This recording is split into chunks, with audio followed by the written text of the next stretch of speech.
Hey, what's up mga kasikat? Ayan, bagong ride na po tayo. Dito tayo ngayon sa Barangay Sikay, papuntang Pulo. Kung saan dito daw na may nalunod na bata. Subukan nating puntahan kung marami pa bang tao kasi pang 7 days na yata, 6 days ngayon. Ayan mga kasikat, 6:30 tayo umalis ng bahay.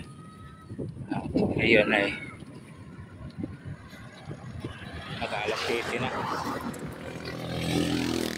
Ayan, may araw na.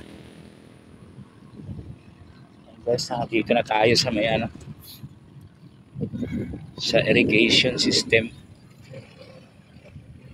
Ayan, tingnan natin kung marami pa pang tao. Ayan, see you mga kasikat. Hanap tayo ng place kung saan tayo magbibideo. Ayan.